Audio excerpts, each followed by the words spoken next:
DJ लाएंगे 25,000 में, नचनियों को मंगाएंगे 50,000 में, हिजड़ों को नचाएंगे। और निकाह की जब बारी आएगी तो मौलाना ने कह दिया कि 1,000 रुपए।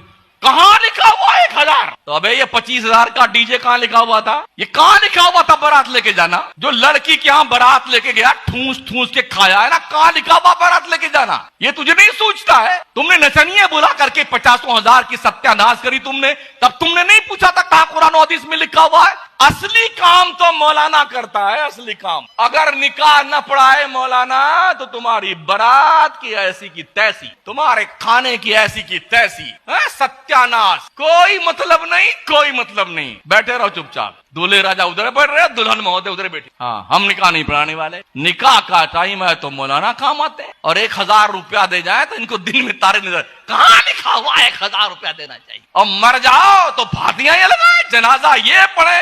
अल्लाह इस मरने वाले को बख्श दे, बख्श दे इस मरने वाले। अल्लाहुम्मा अग़फ़िर लिहय्यिना व मय्यितिना व शाहिदिना व गाइबिना व सगीरिना व कबीरिना व ज़करिना व उन्साना। अल्लाहुम्मा मन अहयैतहु मिन्ना फ़अहयि अलल इस्लाम व मन तवफ़्फ़ैतहु मिन्ना फ़तवफ़्फ़हु अलल ईमान। तेरे बाप का गुलाम है मौलाना? इतनी सारी दुआ मांग के तेरी बख्शिश की दुआ करता है मौलाना? नहीं मौलाना ना। तो पूछेंगे लोग, मौलाना हज़रात मुअज़्ज़ज़ नाज़रीन, बात तो बिल्कुल हकीकत है कि लोग दुनिया भर की खुराफात करते हैं, तब उनको दीन, इस्लाम, हदीस, कुरान ये सारी चीज़ें नहीं याद आती हैं। लेकिन अगर निकाह पढ़ाने की उजरत काजी या इमाम मांग ले तो पता नहीं क्या क्या उनको याद आ जाता है। पैदाइश से लेकर क़यामत के दिन तक सारे मंजर उनकी निगाहों के सामने घूमने लगते हैं। इसकी दलील क्या है, ये कहाँ है, वो कहाँ है, न जाने क्या क्या बातें होती हैं। नाजरीन, मैं आपको बताता हूँ, फतावा हिंदिया जिल्द नंबर 3 सफ़ा नंबर 375 पर मौजूद है कि अगर दुल्हन बाकिरा है यानी कुंवारी है तो काजी अगर ऐसी दुल्हन का निकाह पढ़ाए तो उसकी उजरत 1 दीनार है। और अगर दुल्हन सय्यिबा है यानी बेवा वगैरह है तो उसके निकाह पढ़ाने का हदिया आधा दीनार है। अब अगर इसे हम ग्राम में लेकर जाते हैं तो आप सुन लीजिए कि दीनार ये सोने का होता है और 1 दीनार अगर इसको हम ग्राम में लेकर जाते हैं तो 4 ग्राम 665 मिलीग्राम होता है, बल्कि इससे थोड़ा ज्यादा ही होता है। अब 4 ग्राम 665 मिलीग्राम इसकी कीमत अगर हम पैसों में लेकर आते हैं तो आज के जमाने में जो सोने का रेट चल रहा है तकरीबन 25,000 से जायद होगा 4 ग्राम सोने की कीमत।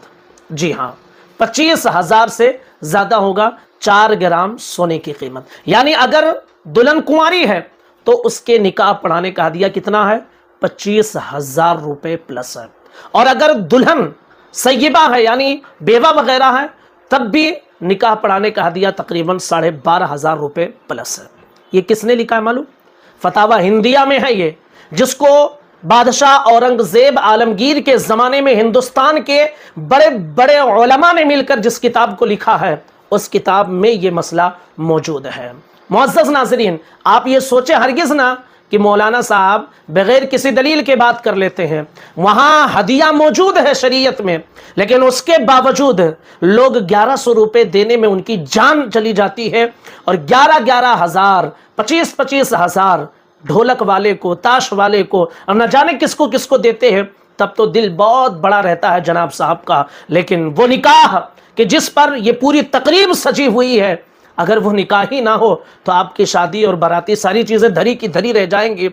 उस निकाह पढ़ाने की कीमत सबसे कम कर दी जाती है। यानी पूरे शादी ब्याह में सबसे ज़्यादा पैसे जहां खर्च किए जाने चाहिए थे वहां सबसे कम हो जाता है। और जिन चीज़ों में खर्च करना ही नहीं चाहिए वहाँ तो खूब लुटा लुटा कर लोग खर्च करते हैं। मेरे अजीज़ दोस्तों, अभी हालिया दिनों में एक वाक़या सुनने में आया, दिल रोने लगा। एक शख्स था जिसकी लड़की की शादी थी, बाराती गए, खाना खा रहे थे, तकरीबन 20 से 25 लोगों का खाना घट गया। बाप सदमे में आ गया क्योंकि इज्जत की बात आ गई थी। हुआ क्या कि उस सदमे की वजह से उसे हार्ट अटैक आ गया, मर गया। उसके बेटे ने जब डस्टबिन को खंगाला तो जानते हैं डस्टबिन में तकरीबन 500 लोगों का खाना फेंका हुआ था। कैसे? बाराती खाने वाले बर्तनों में, प्लेटों में या टेबल्स पर सब कुछ छोड़ दिए थे और वो कचरे में साथ समेट के डस्टबिन में डाल दिया गया था। आप ज़रा सोचें, इन मौतों का जिम्मेदार कौन है? क्या वो लोग नहीं हैं कि जो शादी ब्याह के रस्म के नाम पर दुनिया की सारी खुराफातें लाकर इसमें डाल दी हैं? शादी किस चीज़ का नाम है? शादी नाम है ईजाब कबूल, दो गवाहों की मौजूदगी में, बस इसी का नाम शादी। अल्लाह के रसूल सल्लल्लाहु अलैहि वसल्लम ने इरशाद फरमाया, जिसका मफहूम है शादी को आसान करो, तलाक को मुश्किल बनाओ। हमने तलाक को मुश्किल नहीं बनाया है, आसान कर दिया है। और शादी जिसको आसान करने का हुक्म दिया गया है, उसको हमने मुश्किल बना दिया। याद रख लीजिए कि अगर शादी को मुश्किल बना देंगे तो समाज में ज़िनाकारी, बदकारी आम हो जाएगी। गुजारिश करेंगे इस वीडियो को तमाम लोगों तक ज़रूर शेयर करें। अस्सलामु अलैकुम व रहमतुल्लाहि व बरकातुहू।